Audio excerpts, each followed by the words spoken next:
उन पलाशी 9 करोड़ दैत्यों की हत्या तो नहीं बोल सकते, उन्हें वीर गति प्रदान कर दी मेरे बाबा ने। और क्या देखते हैं मेरे बाबा कि वहां से वासुकी नाग इत्यादि नाग आते हैं और कहते हैं कि हे बर्बरीक जी, आप धन्य हो, आपने इन 9 करोड़ ऋषियों को, 9 करोड़ दैत्यों को वीर गति प्रदान करा दी। इन्होंने हमारा लोक छीन लिया था, ये नाग लोक है जिसे इन्होंने छीन लिया था, और अब आपकी कृपा से हमें पुनः ये लोक प्राप्त हुआ है। तो प्रभु आप बहुत धन्य हैं। हमारी ये इच्छा है कि हम आपको कोई वरदान दें, तो क्या हम आपको ये कोई वरदान दे सकते हैं? तब मेरे बाबा ने कहा कि मुझे आपसे कुछ नहीं चाहिए, यदि आप वरदान देना चाहते हो तो ये करो कि उस विजय ब्राह्मण की जो तपस्या चल रही है वो पूर्ण हो जाए। बोल श्याम प्यारे की। अगर हम किसी का कुछ काम कर देना और उसको थैंक यू ना बोले तो वो चिढ़ जाता है, होता है ना। और देखो मेरे बाबा ने पूरा नागलोक उन पापियों से मुक्त करा दिया और बदले में उनसे कुछ नहीं चाहा। तो ऐसे दानी थे मेरे बाबा श्याम, और हम उनके प्रेमी हैं, तो हमें भी क्या करना है, भले ही हम कुछ दान करें या ना करें, श्याम नाम तो अवश्य ले सकते हैं। और क्या कहना है?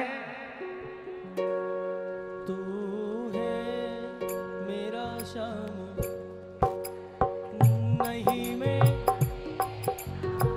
मेरे साथ। वाह वाह, कितना अच्छा लग रहा है। अब मेरे बाबा वहां क्या देखते हैं कि एक लिंग में से बहुत ज्योति निकल रही है, उस पर काफी मणियां लगी हुई है, चमक रहा है लिंग, और कुछ नाग कन्याएं उनकी पूजा कर रही हैं। मेरे बाबा जाकर के उन नाग कन्याओं से कहते हैं कि ये किसका लिंग है?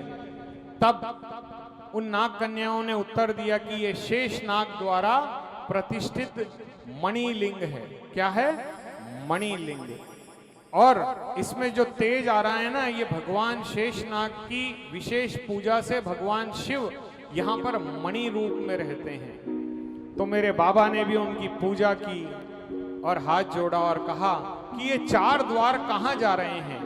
तब उन नाग कन्याओं ने कहा कि ये एक द्वार जा रहा है रामेश्वरम की ओर, दूसरा द्वार जा रहा है केदारनाथ की ओर, तीसरा द्वार जा रहा है द्वारकाधीश की ओर, और चौथा द्वार इसमें से जो जा रहा है ये जा रहा है जगन्नाथपुरी की ओर, और ऊपर जो आप ये द्वार देख रहे हो ये जा रहा है महिसागर तीर्थ की ओर।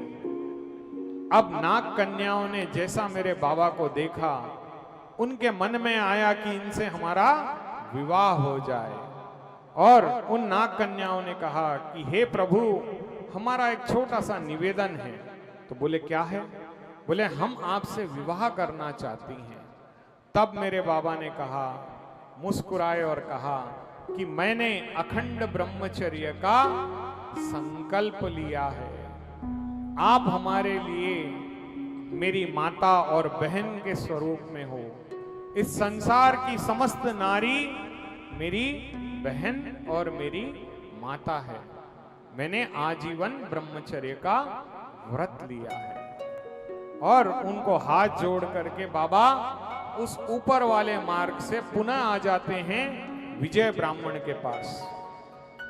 अब विजय ब्राह्मण को तपस्या में कोई रुकावट नहीं थी। समय बीता, मां सिद्धंबिका पुनः प्रकट हुई, वो विजय ब्राह्मण की तपस्या से प्रसन्न हुई और उसे सिद्ध सेन होने का आशीर्वाद दिया। अब विजय ब्राह्मण वहां से जाने लगा। तब वो कहते हैं ना, लालच होता है इंसान के मन में। तो अब विजय ब्राह्मण के मन में लालच आया कि क्यों ना मैं इस भस्म को दे दूं, बर्बरी को ये इसके काम आएगी। तब मेरे बाबा मुस्कुराए और कहा कि हे विजय ब्राह्मण, परसों तक तुम्हारे पास कोई सिद्धि नहीं थी। क्या थी? सिद्धि थी? बोले नहीं थी। और तुम मेरे से याचना कर रहे थे कि मैं तुम्हारी रक्षा करूं। आज तुम कुछ हो गए हो तो तुम मुझे प्रलोभन दे रहे हो कि ये विभूति मैं रख लूं। मैंने तुम्हारी जो सहायता की थी ये मां सिद्धंबिका के कहने से की थी। मुझे कोई प्रलोभन नहीं है। और हम क्या करते हैं कि बाबा को प्रलोभन देते हैं कि बाबा अगर मेरा ये काम हो जाएगा तो मैं सोने का छतर चढ़ाऊंगा, चांदी का छतर चढ़ाऊंगा, चांदी का निशान चढ़ाऊंगा, सवा मनी कराऊंगा। मेरे बाबा के साथ कभी सौदेबाजी मत करना, कभी सौदेबाजी मत करना। वो तो हारे का सहारा है, उसे केवल अपने प्रेम से रिझाना। और क्या कहना, मेरा श्याम तू है, मेरा श्याम तू है, नहीं मैं अकेला, मेरे साथ तू तू है, मेरा श्याम तू है।